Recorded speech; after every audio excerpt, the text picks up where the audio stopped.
오늘 이사야 23장 말씀은 다시 13장부터 계속되어 온 이스라엘 주변 열방을 향한 심판의 말씀 중 두로와 시돈에 대한 경고의 말씀입니다.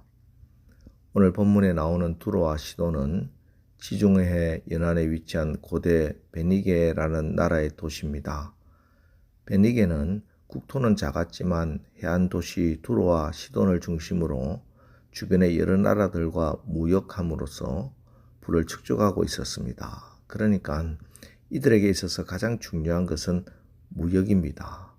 무역이 잘 되면 그들은 부자로 잘 먹고 잘 사는 겁니다. 그래서 하나님께서 이 두로와 심판을 어떻게 심판하시는가?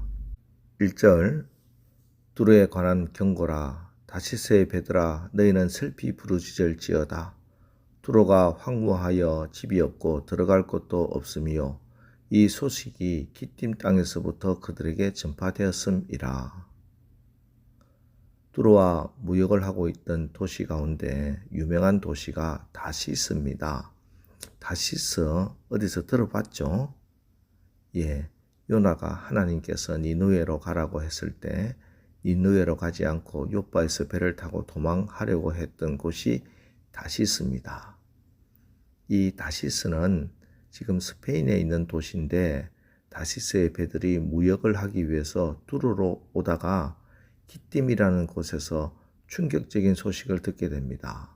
바로 두로가 망했다는 소식입니다. 다시스의 배들이 두로에 와서 물건을 풀고 다시 다른 물건들을 실어서 돌아가야 하는데 두로가 망해버렸기 때문에 그들은 기띔에서 다시 스페인 다시스로 돌아가야만 했습니다. 이어 2절입니다. 바다에 왕래하는 시돈 상인들로 말미암아 부유하게 된 너희 해변 주민들아 잠잠하라.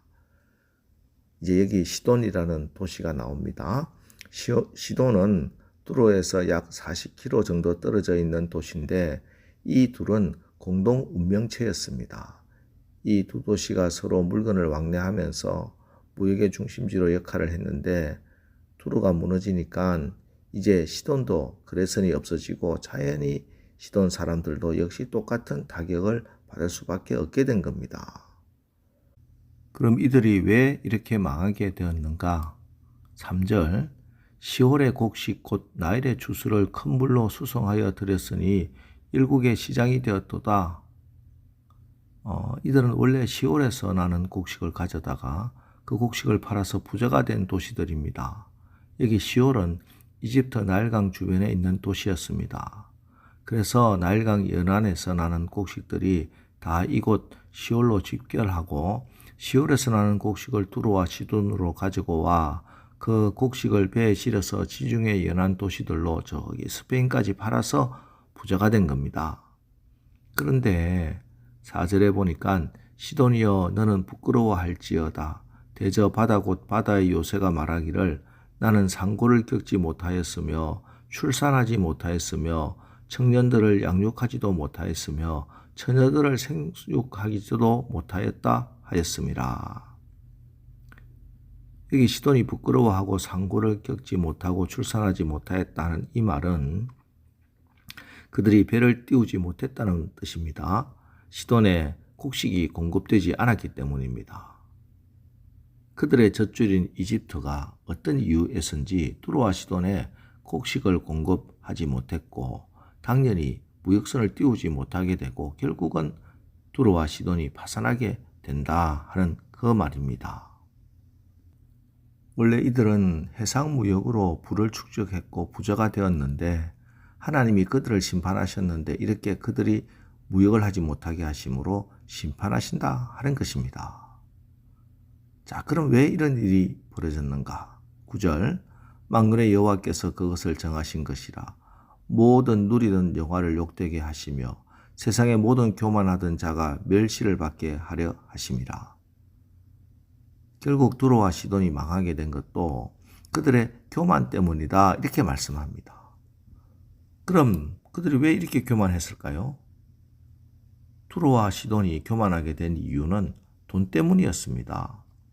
무역을 통해서 돈이 많아지니까 결국 그들은 돈 때문에 교만하게 되었고 그 교만은 우상 숭배로 나가고 결국 하나님의 심판을 받게 된 겁니다. 이스라엘 왕궁에까지 바알을 끌고 들어와 선지자 엘리야를 그렇게 탄압했던 이세벨이 이 시돈의 공주잖아요. 이처럼 두로와 시돈은 옛적부터 바알과 아세라를 섬기던 도시였습니다.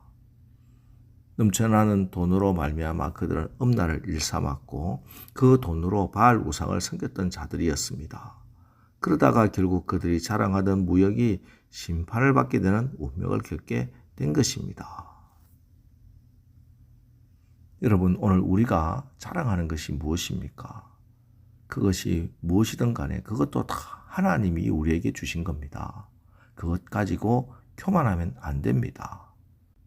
우리에게 다른 사람들보다 돈을 좀 더 주셨으면 우리가 돈을 자랑할 것이 아니라 돈 때문에 교만할 것이 아니라 이 물질을 가지고 하나님이 기뻐하시는 일에 영혼을 살리고 가난한 자들을 돌보는 일로 하나님의 사랑을 전하는 통로로 쓰임받아야 하겠습니다. 우리에게 주신 건강도 또 지식도 또 어떤 권력이나 높은 지위도 마찬가지입니다.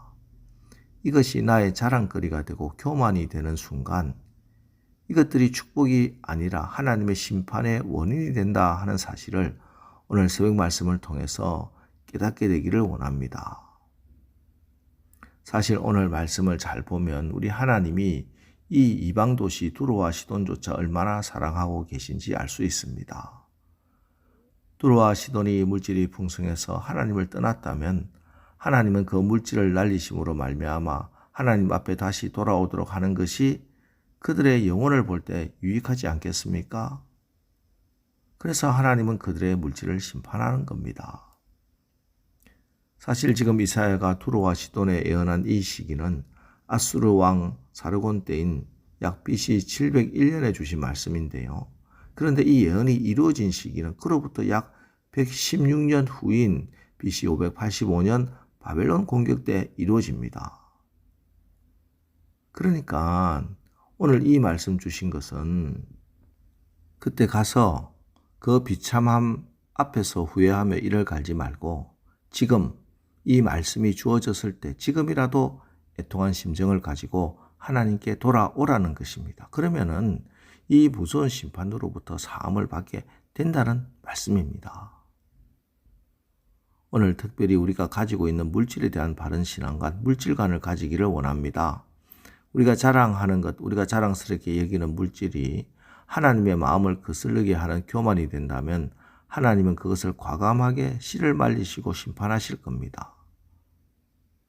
여러분, 우리에게는 돌아가야 할 본향, 영원한 하나님 나라가 기다리고 있다는 사실 잊어버려서는 안 됩니다.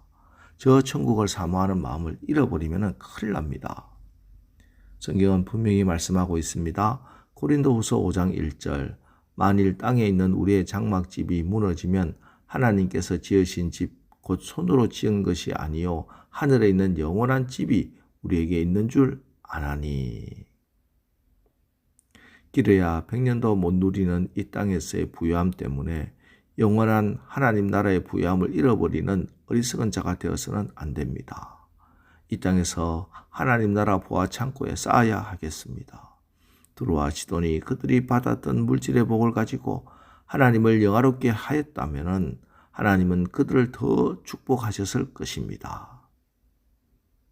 여러분, 하나님이 여러분에게 주신 복과 은혜 가지고 이것으로 하나님을 영화롭게 하시기를 간절히 바랍니다. 어떤 것이든지 하나님을 기쁘게 하고 영화롭게 해서 우리 하나님이 기쁘게 더 풍성하게 주심으로 더 큰 하나님의 영광을 드러내시기를 주님의 이름으로 축원합니다. 기도하겠습니다. 하나님, 오늘 두로와 시돈이 하나님의 은혜로 물질적인 복을 많이 받았으나 이 물질 가지고 하나님의 마음에 합한 그런 아름다운 일에 사용하지 못하고 오히려 교만해지고 우상 숭배하는데 물질을 낭비할 때 하나님께서는 이 물질을 치심으로 다시 돌아오게 하심을 읽었습니다. 하나님, 우리 각자에게 하나님의 은혜와 축복이 무엇입니까? 그것들이 우리가 교만해지는 그런 걸림돌 되지 않게 하시고 그것들로 오히려 우리 하나님께 영광을 돌리고 하나님을 더 잘 드러내는 그런 디딤돌이 되게 하옵소서. 그래서 늘 하나님의 기쁨으로 살아가는 우리 모두가 되게 축복하여 주옵소서. 예수님의 이름으로 기도합니다. 아멘. 자, 이제 오늘 말씀을 붙들고 주여 오늘도 우리가 하나님이 주신 축복을 교만의 도구가 아니라 섬기고 하나님의 영광을 드러내는 도구로 사용하게 하옵소서. 오늘 말씀을 붙들고 우리 합심해서 기도하고 나가겠습니다. 우리 기도하겠습니다.